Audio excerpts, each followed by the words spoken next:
नमस्कार दोस्तों, मेरा नाम है सचिन। आज हम बात करने वाले हैं फॉरवर्ड कॉन्ट्रैक्ट, फ्यूचर कॉन्ट्रैक्ट्स और ऑप्शंस के बारे में। इन तीनों में डिफरेंस क्या होता है, बेसिक डिफरेंस क्या होता है तीनों में। जैसे मान लीजिए कि आपको एक बाइक खरीदनी है। हम बाइक का ही एग्जाम्पल लेके चल रहे हैं, जो कि पिछले वीडियो में हम डिस्कस कर चुके हैं। आपको एक बाइक खरीदनी है तो आप जाते हैं बाइक के शोरूम पे और दोनों के बीच में एक एग्रीमेंट होता है। आपको कहीं ना कहीं ऐसा लग रहा है कि 2 महीने के बाद या 3 महीने के बाद इसकी प्राइस बढ़ने वाली है, तो आप चाहते हैं कि आज के प्राइस पे उसकी बुकिंग करा लें। और शोरूम वालों को भी कहीं ना कहीं ऐसा लग रहा है, उस दुकानदार को भी कहीं ना कहीं ऐसा लग रहा है कि क्या पता 2 महीने के बाद मेरी बाइक बिके या ना बिके, क्या पता उसको प्रॉफिट हो या लॉस हो जाए। तो जो भी प्रॉफिट आज के डेट में हो रहा है उसी प्रॉफिट पे वो बाइक को बेचना चाहता है। तो दोनों के बीच में एग्रीमेंट होता है। चूंकि एग्रीमेंट आज के डेट में हो रहा है और उसकी डिलीवरी 2 महीने बाद होनी है, तो इसको कहते हैं हम फॉरवर्ड कॉन्ट्रैक्ट। लेकिन इसी में अगर एक थर्ड पार्टी आ जाए जो कि शेयर बाजार में स्टॉक एक्सचेंज करता है, जो बाइंग और सेलिंग के बीच में जो भी बायर और सेलर हैं उनके बीच में जो भी सौदे हो रहे हैं, जो भी खरीद बेच हो रही है, वो ठीक तरीके से हो, उसकी पूरी जिम्मेदारी अगर ले ले तो उसे कहते हैं हम फ्यूचर्स, जो कि शेयर बाजार में स्टॉक एक्सचेंज लेता है। जैसे मान लीजिए कि मैं रिलायंस का शेयर खरीदना चाहता हूँ। मेरे पास ऐसा एग्रीमेंट है कि 2 महीने बाद मुझे ये शेयर चाहिए, रिलायंस का शेयर चाहिए।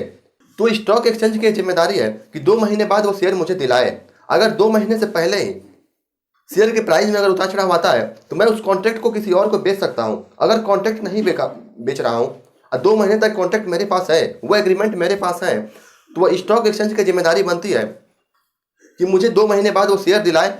अब मेरे से पैसे लेके रिलायंस के पास पैसे दे।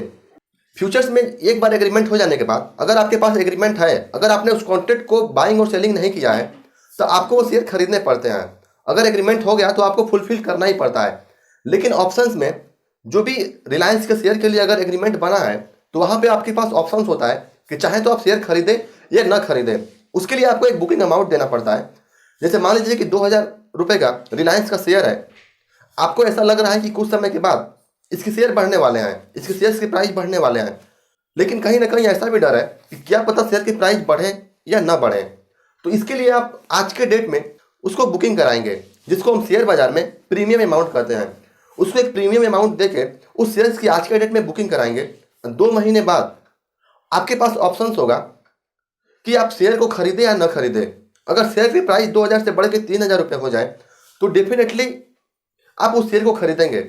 लेकिन अगर शेयर के प्राइस 2,000 से घट के 100 रुपये आ जाए या 1,000 रुपये हो जाए तो डेफिनेटली यहाँ पे उस शेयर को खरीदने में आपको बहुत बड़ा लॉस हो सकता है। तो आप वहाँ पे उस शेयर को नहीं खरीदेंगे। आपके पास ये ऑप्शंस होगा कि आप खरीदें या ना खरीदें। यहाँ पे जो भी लॉस होगा वो सिर्फ आपका प्रीमियम अमाउंट ही जाएगा। ऑप्शंस में सब जो मैक्सिमम लॉस होगा आपका वो प्रीमियम अमाउंट ही जाएगा। फिक्स टाइम पूरा होने से पहले, अगर मान लीजिए कि 2 महीने का एग्रीमेंट हुआ है, उस टाइम पूरा होने से पहले ही अगर आप चाहें तो एग्रीमेंट को ही बाई और सेलिंग कर सकते हैं, जिसे हम ऑप्शन ट्रेडिंग कहते हैं। लेकिन अगर आपके पास एग्रीमेंट है तो 2 महीने के बाद भी आपके पास इसमें ऑप्शन रहेगा कि चाहे तो उस शेयर को खरीदें या ना खरीदें, जो कि फ्यूचर्स ट्रेडिंग में नहीं था। फ्यूचर्स में ऐसा नहीं था। अगर आपके पास एग्रीमेंट है, अगर आपने एग्रीमेंट को सेल नहीं किया है, किसी दूसरे को बेचे नहीं है, तो आपको 2 महीने के बाद जो भी एग्रीमेंट हुआ है उसके मुताबिक आपको काम करना ही पड़ेगा। अदरवाइज स्टॉक एक्सचेंज आपके ऊपर कार्रवाई कर सकती है।